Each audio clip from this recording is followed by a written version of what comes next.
we want to talk about, and we're really fine-tuning here, we want to talk about the distinction between frequency and momentum.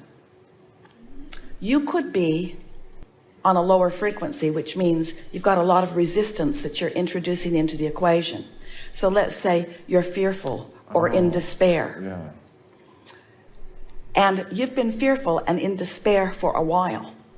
You've been joining those groups. You've been having those online chats. You watch all the conspiracy theory movies. You've got a really strong thing going. In fact, you've got yourself revved up to a really fast momentum on a really low vibration. Follow that? Or you could be in a high flying place, and you could have been focused with specifics, and you could be having a really fast momentum on a really high flying vibration. Whatever momentum is stronger, whatever momentum is faster, usually dominates the conversation.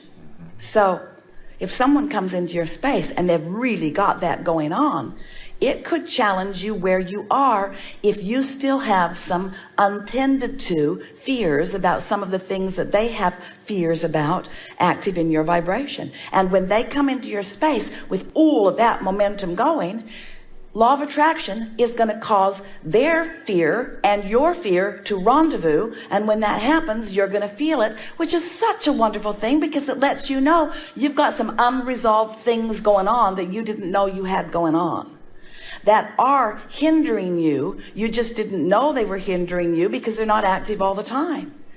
So the key is you want to have enough exposure to enough experiences that you can sort of work the bugs out of your vibration, so that in time anybody could enter your sphere with anything going on within them, and you're flying so high with such momentum that it just goes like this. They just bounce off. You don't go and play with them on anything, you see. We don't want to make this complicated. We just want to say to you, get happy. Get happy. And when you're not happy, go play with the ficus. The dog won't mind. No, go play with the dog. The ficus won't mind. Go. Withdraw yourself if you can. Withdraw yourself and retune, withdraw and retune, because you cannot retune in the midst of it as easily as you can when you get a little distance away from it. That was my next part of my question. I mean, that was it. Like, so if there is that discomfort, is it okay to withdraw and come back? Withdraw and come back? I mean, if possible. We're going to throw something back at you just to have a little bit of fun.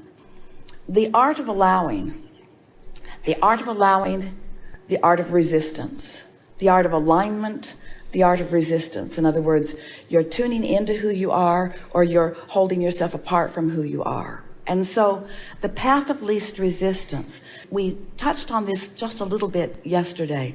Humans have issues with deliberately taking the path of least resistance, because there's something in you that makes you feel like you're being lazy. So you kind of think that there's more virtue and value in doing things the hard way. And there isn't. The path of least resistance is the path that the source within you is always guiding you to. Always guiding you to what you want in the path of least resistance. Well, what's the path of least resistance? What would be the strongest common denominator in different experiences where you're experiencing the path of least resistance? It would be one of joy. It would be one of feeling good, you see. So anytime that you're not feeling lighthearted or joy, that means you're taking a path of greater resistance than you need to. And we just want to say, why? Why would you take the hard path? Now, some might say, oh, well, there's more adventure. And we say, there's plenty of adventure on the path of least resistance. And as we said to you yesterday, the path of least resistance doesn't mean the shortest path necessarily. It might, but it doesn't mean it necessarily. It means the path that has the most bang for your buck. It means the path that has the most potential to satisfy the most things that you are asking for in your vortex. Do you have any idea how many things you're asking for in your vortex? You're asking to uplift. You're asking to be uplifted. You're asking for alignment. You're asking for wonderful things to come to you. You're asking for clarity. You're asking for fun. You're asking for humor. You're asking for expansion. You're asking for insight. You're asking for all kinds of things because you've been putting those things into your vortex for a very long time. And so as the source within you is guiding you along, it's not guiding you to the quickest way to satisfy this thing that you're active on right now, this one subject, while that certainly is an important factor in what you're being guided to. But the source within you is remembering everything you want. So let's say that you have something that you really are interested in accomplishing, and you really want to get it done in a short period of time, and you've been focusing and you've been thinking about it. Of course, source is going to guide you more specifically to what you're asking for. But along the way, source remembers all the other things you want, like human interaction. Source remembers all the other things you want, like being an uplifter, like being an advantage to others, like being a co-creator, like being an appreciator.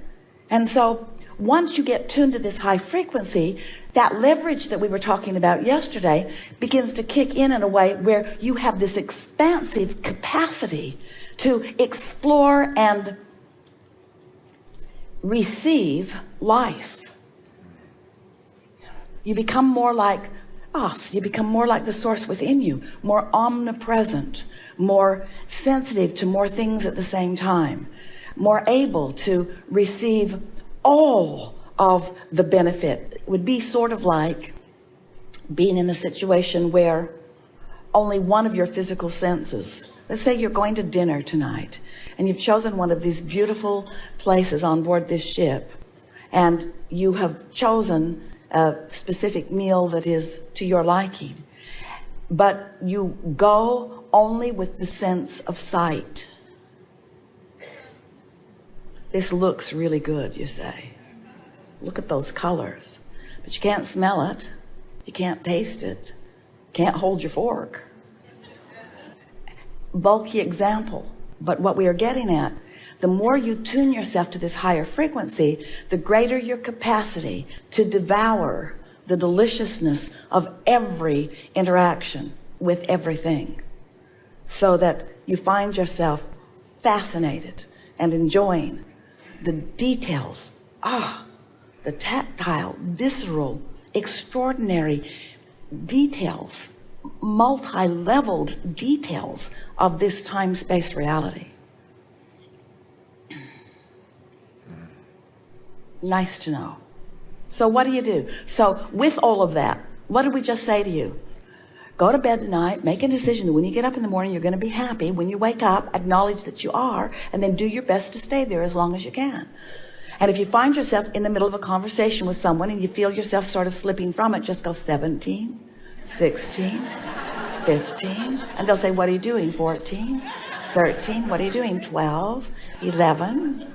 I'm working the bugs out of you. 9, 8, 7. I'm trying to see you through the eyes of source. 6, 5, 4. What were you saying? What were you saying?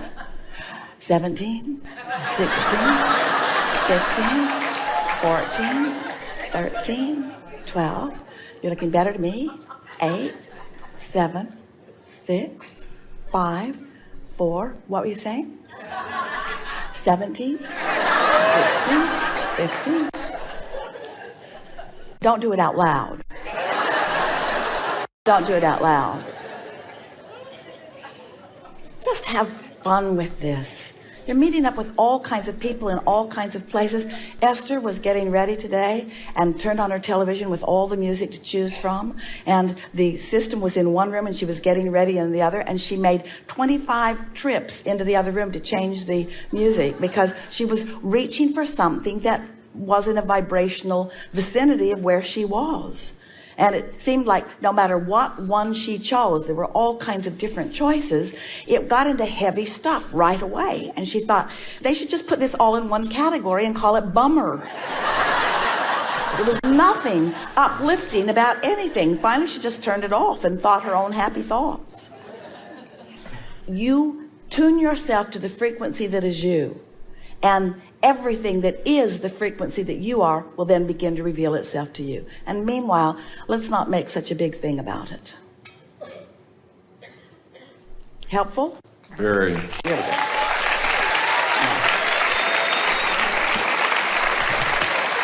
There could not be a better conversation.